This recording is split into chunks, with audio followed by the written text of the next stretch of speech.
Hello, family.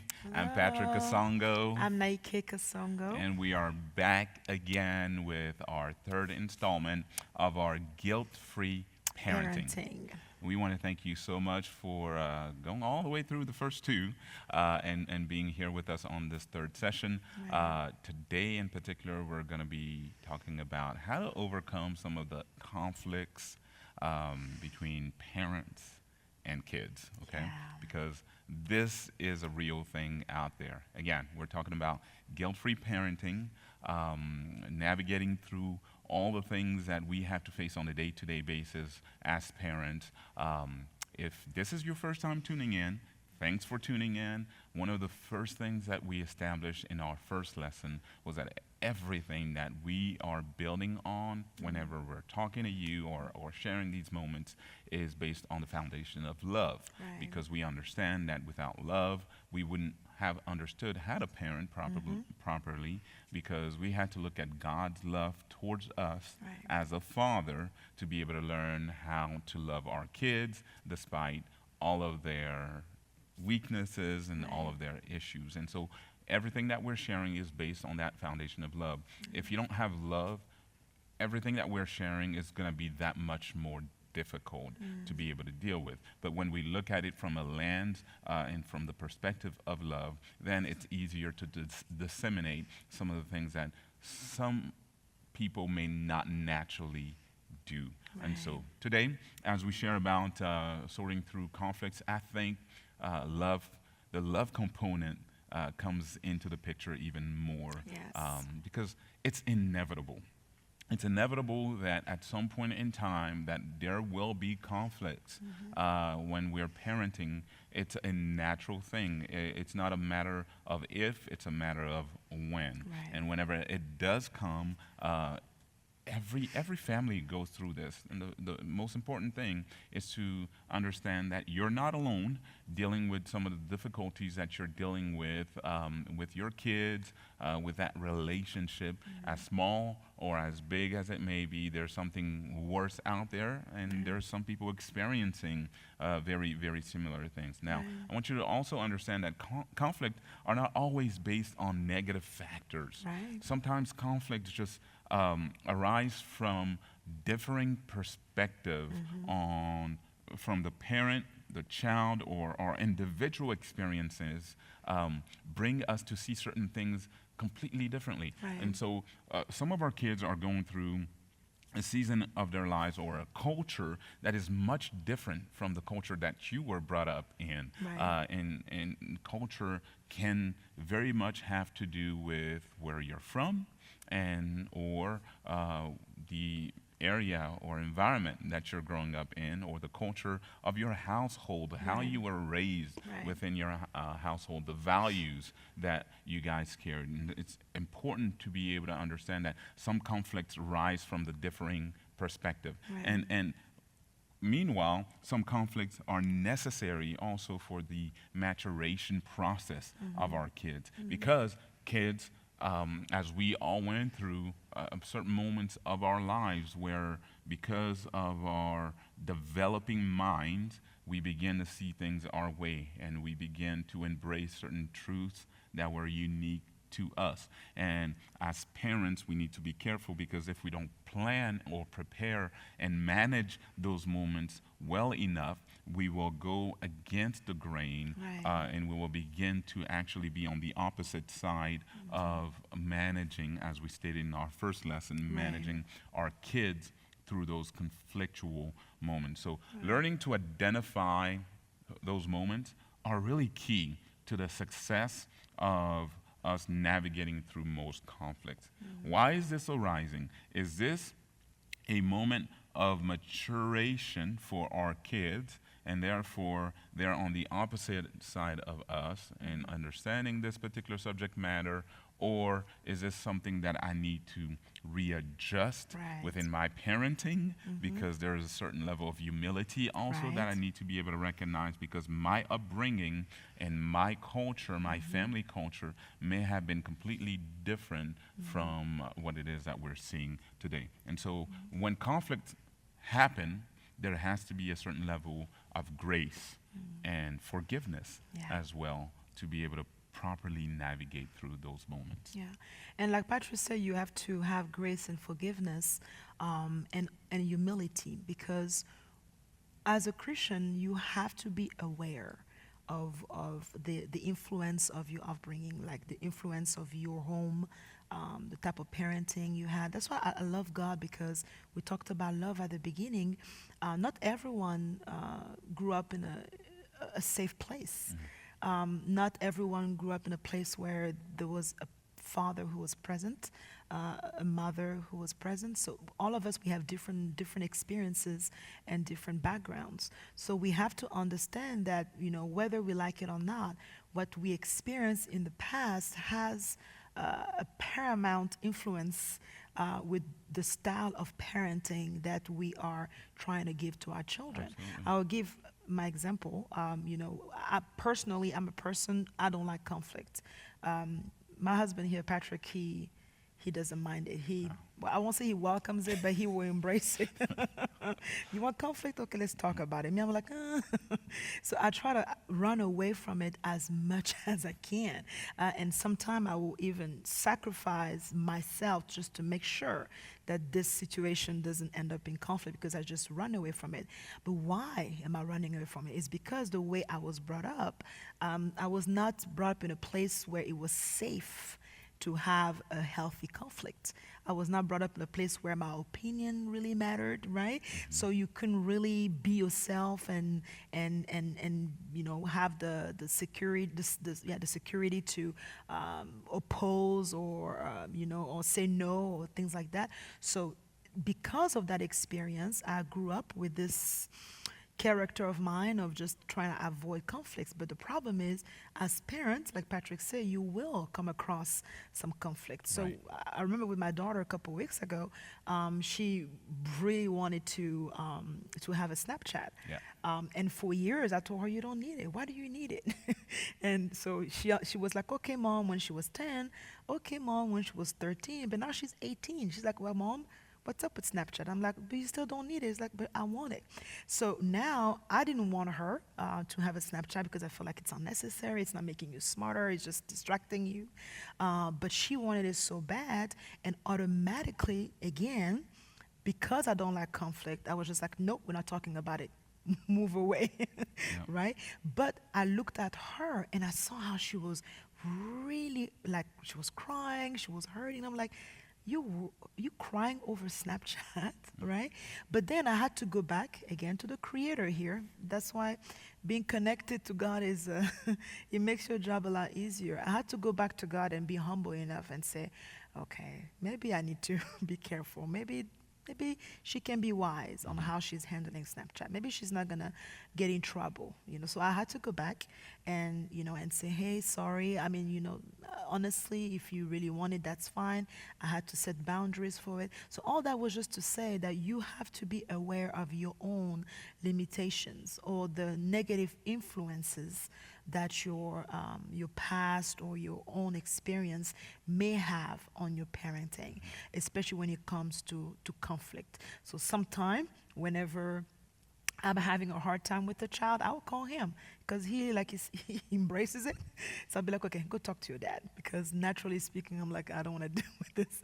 So I'll send them to him. So bottom line, I think as individual, as parents, we have to also be aware that ourselves, we have things that we are dealing with when it comes to how we approach conflict. So we're asking God for grace and forgiveness for our own limitations and our own proclivities or our own mistakes. So we need to learn how to extend that as well to the kids whenever we're having conflict with them. Absolutely. Yeah. And that brings up the fact that when we look at it from a God perspective says to us that God forgave us while we were yet sinners. Right.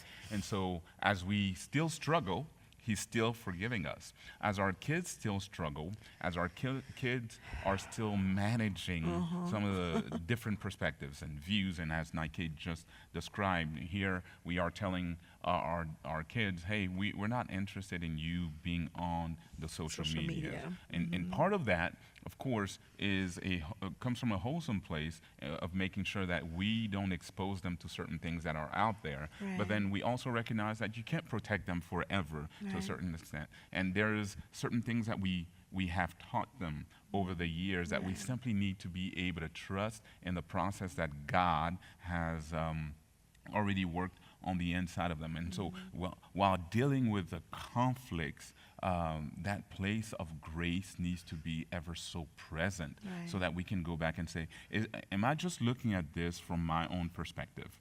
Or can I look at it from a different perspective? And that grace and that humility comes into the picture so that we can begin to forgive. Again, Right. not because it's fully understood, but because of the fact that we recognize that God still graces us and forgives us while we're still going through, the motions. And so, as parents, we need to be able to also model that for our kids because Yeah. that whole behavior of how do we handle conflicts.